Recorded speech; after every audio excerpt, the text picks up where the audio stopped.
Here we go. So, all of us have experienced losses of loved ones.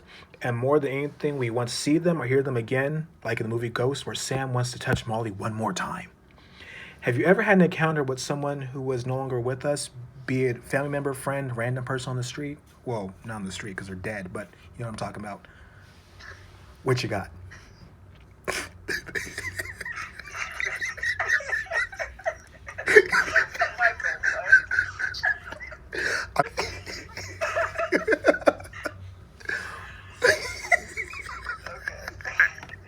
That was awful. I'm so sorry.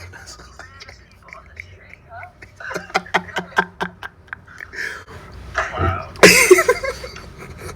Lily started walking is now being a little ghost, huh?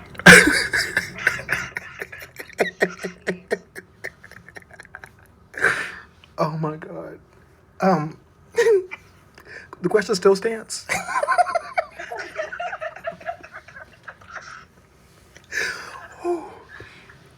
I guess I can go first. Go. Go ahead. Now, I'm not sure of who it is that I experienced because I do feel, I know that I still experience what I experience. I'm not sure of who it is. Mm-hmm. Now, it's going to sound a little, I don't want to say crazy, but it's going to sound a little off. Okay. I do sometimes hear my name being called. It's sometimes when I'm alone, or it's just me and maybe a few people in a room.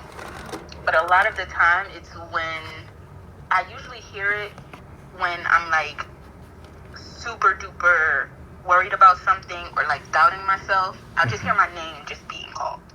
Now, and I know that I'm not crazy because I don't hear it all of the time. And it's not like somebody's talking to me. It's just my name that I hear.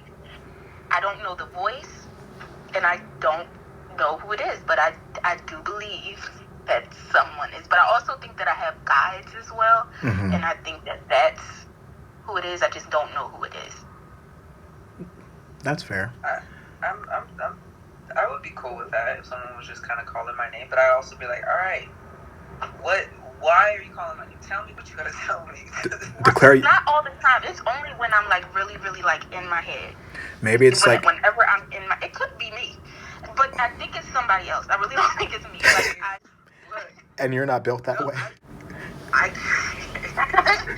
If I was 10 feet tall, it does not matter. I'm not protecting me or anyone else from seeing some ghosts. The shit's flying through me. Like, there's nothing anyone can do about that. You know what I'm saying? Like, it doesn't matter.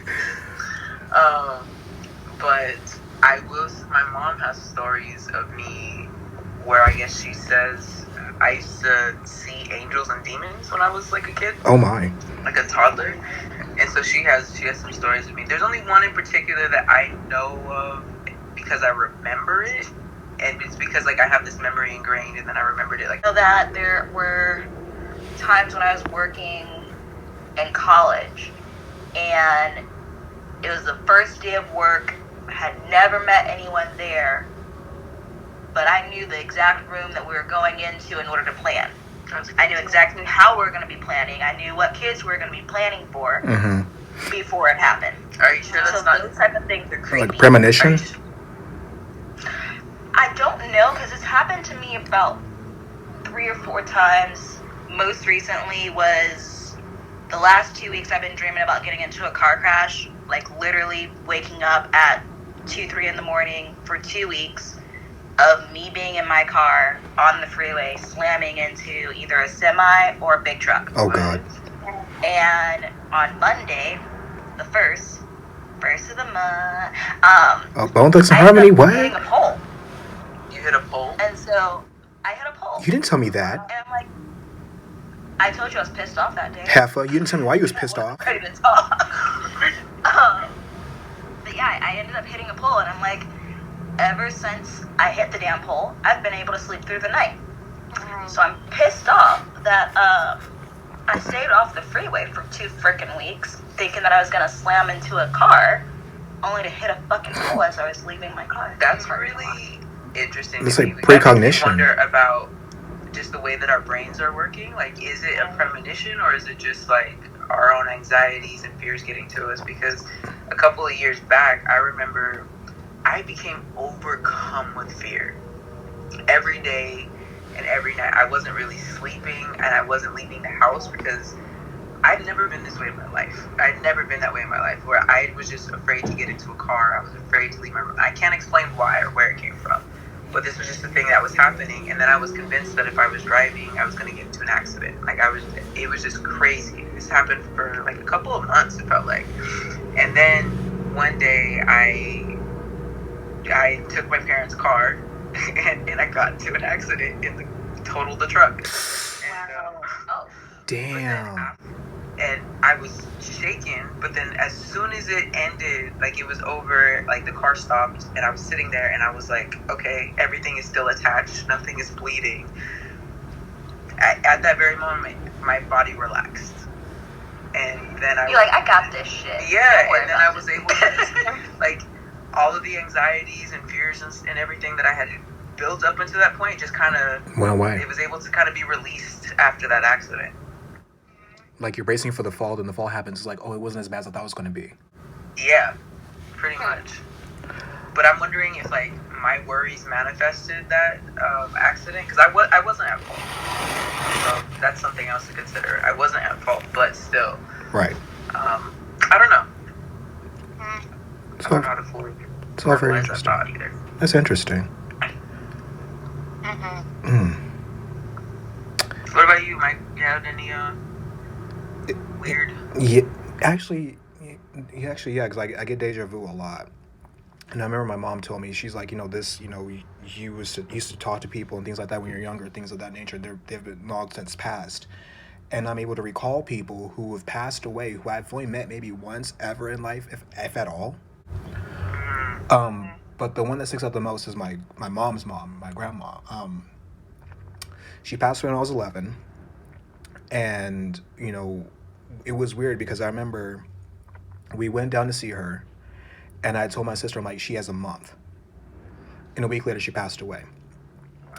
And I kept having dreams and nightmares of her being strangled.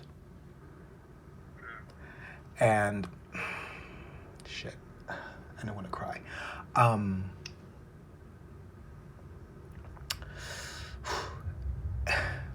And at the time, the only person I told this to was my brother.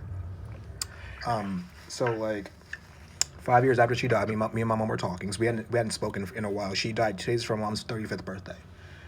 And she had asked me about her brother, Billy, who I maybe met only once. And I was like an infant. And I'm like, oh, yeah, he looked like this and he had a beard. She's like, he only ever had that beard that one time. And then we started talking about her mom. And I told her, I'm like, I had these visions, these nightmares of her being strangled and this and that and third when I would see her. And I remember one particular time, my mom, she came into my room for something. I don't remember what it was, like in the middle of the night. And I saw her, but she looks just like my grandma. And so, like, I panicked, and I just remember screaming, like somebody was, like, fucking getting murdered in front of me. It was just, I could not stop screaming. And I remember my mom's like, hey, Michael, it's okay, it's just me. And that never went away. So there'll be times where I look at my mom, especially when she comes to wake me up or something like that, whatever, and I see my grandmother. And it frightens me. And then a little after I told my mom, what I just told you guys, whatever, I remember I went downstairs. It was like the middle of the night. It was me by myself, whatever. And, we had an aquarium at the time, and there's like this little light. And I saw her there.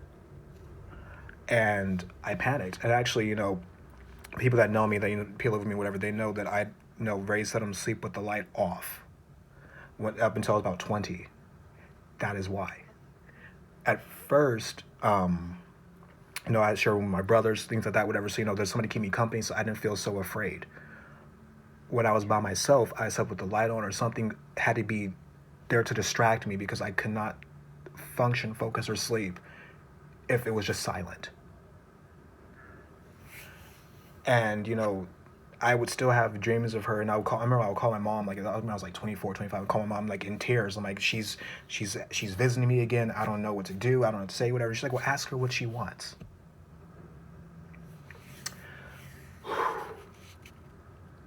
And I remember telling my mom, I was like, because, I was 11 when she passed away, and so all these things that had happened in my life, she wasn't there for, but I was her favorite because I was the Christmas baby, and that's what she always wanted.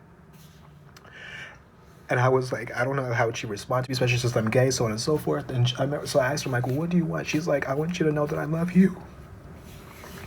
Wow. And I'm proud of you.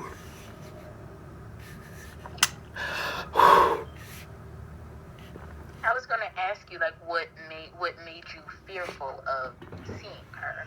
Well, because like I didn't know, because like nobody really prepares you for things like this. Nobody really prepares you to have these kind of situations. And again, like when this first happened, I was 11. I didn't know what it was. I didn't know how to explain what it was.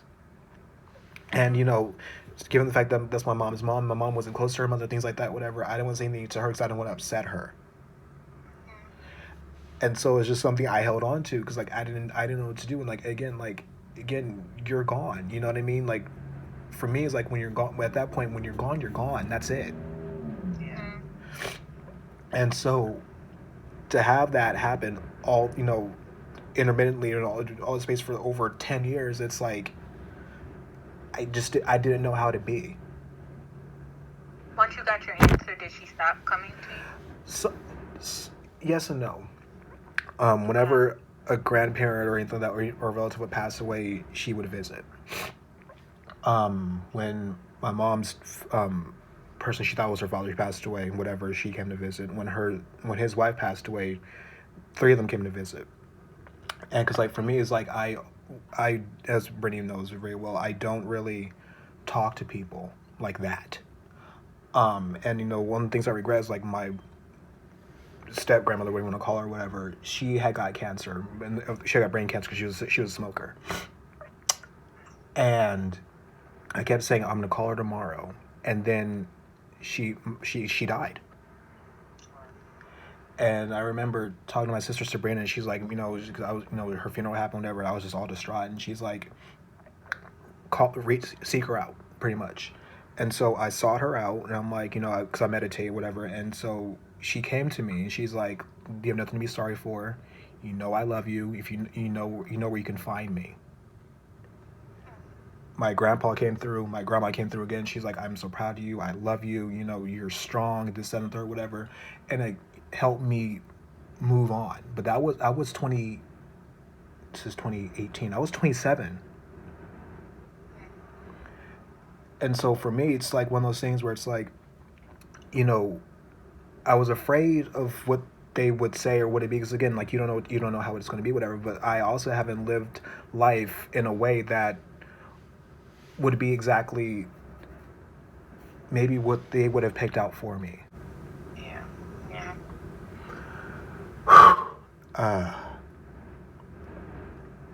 Yeah. I've got a question before you switch topics. Yes. And just out of curiosity, when you're seeing this person and they're coming to you, are you seeing them as they were No. before death, or are you seeing them like post? No. Yeah. When I first saw my grandma, well, I saw her. She came to me in 2 dreams at first when I was 11. One, she was strangled, and I saw her body with the ligature marks underneath her neck. This is before her funeral. And then she came to me again because I remember she had her foot amputated because she was diabetic. She didn't really take care of herself. She was a smoker, so on and so forth. And she had her foot amputated, and she got gangrene, and that's how she died. And so she came to me like that. Oh wow. The next time she came to me, The reason it's scary. huh? You scared me too. That could very well be the reason it scared you for a moment too, though. I mean, not only are you seeing someone who's no longer with us, but you're seeing them not in their happy-go-lucky or anything like that. You're seeing them as strangled and dismembered and things like that. Like we aren't physically able. We're not prepared to cope with things like that immediately. So especially not at a young age. But yeah, it was a lot. I think I've only seen her once as she was. Like, the thing was, when I saw her like that, I had never seen her like that in life, because when she was younger, she was really heavy set. And around the time, I started to be able to formulate memories, whatever, she had lost a lot of weight. I think with death, like, it's the finality of it all. Yeah. Like, don't get me wrong, because like Brittany knows, I've had suicidal thoughts and ideations, things like that, whatever. But I think the reason why that I haven't done anything stupid like that yet is because I'm afraid of what the other side's going to look like. No, yet. Oh yeah, I'm sorry. That didn't sound right. I'm sorry. The reason why I haven't done anything like that is because, again, I don't know what the other side's going to look like. There's a finality to it, whatever. I don't want to, not my phone is giving out, but things like that. And I remember Brittany told me, she told me if I kill myself, she'd spit in my ashes. So, like, I can't. But still, like. Yeah. I'm telling you some of this shit in confidence. I hope that reincarnation is a thing, and I come back as Blue Ivy's daughter. You know what I mean? I think I would be blessed beyond measure. Thank you to my wonderful co-host for joining me on this discussion, and thank you for listening. Join us in the comments to keep the discussion going. If you have any questions you'd like the host to answer or ask Justin for a next topic, please put it down in the comments section. Let's keep talking.